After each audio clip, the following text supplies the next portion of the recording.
رمضان میں کرنے والے اعمال میں سے ذکر اذکار، اللہ تعالیٰ یہ زبان کو جو ہے نا فضول باتوں میں مصروف نہ رکھے. آپ نے اس زبان یعنی زبان کے ذریعے اللہ تبارک و تعالیٰ کا تقرب آپ حاصل کر سکتے ہیں. رمضان میں صبح شام کے اذکار پڑھیں، نمازوں کے بعد کے اذکار پڑھیں، اور سبحان اللہ الحمدللہ کے ساتھ تسبیح و تحلیل کے ساتھ پورا دن گزاریں. کیونکہ آپ کا روزہ ہے تو اس روزے کا تقاضا یہ ہے کہ آپ نیکی کے کاموں میں اپنے جو ہے وقت کو گزاریں، ذکر اذکار کا اہتمام کرنا. اسی طرح رمضان المبارک میں کرنے والے اعمال میں سے رمضان میں کثرت کے ساتھ دعا کرنا.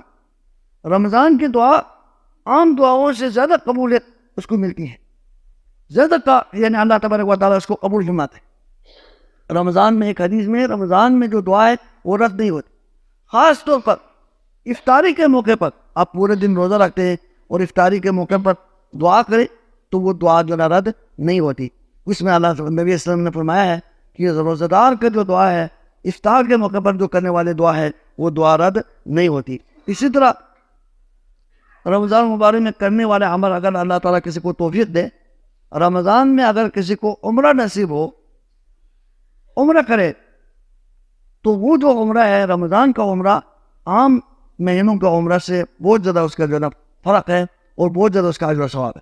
نبی کریم صلی اللہ علیہ وسلم نے فرمایا کہ ایک عورت سے آپ نے فرمایا تھا کہ آپ نے ان سے پوچھا تھا کہ آپ نے ہمارے ساتھ حج کیوں نہیں کیا، تو انہوں نے اپنا عذر پیش کیا، ہمارے پاس سواری نہیں تھی تو میں نہیں جا سکی.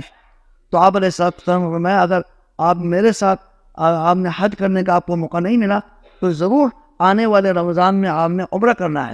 رمضان میں عمرہ وہ حج کے برابر ہے، آپ نے فرمایا حج کے برابر ہے.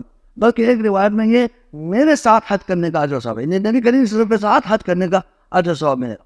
اس کا مطلب یہ نہیں ہے کہ رمضان میں جو حج کرے اس کا حج ہی ادا ہوگا، حج تو بعد میں وہ ادا کرے گا، لیکن رمضان میں جو عمرہ ہے وہ حج کے برابر اجر و ثواب میں حج کے برابر ہے، تمام عمروں سے کیا ہے افضل ہے.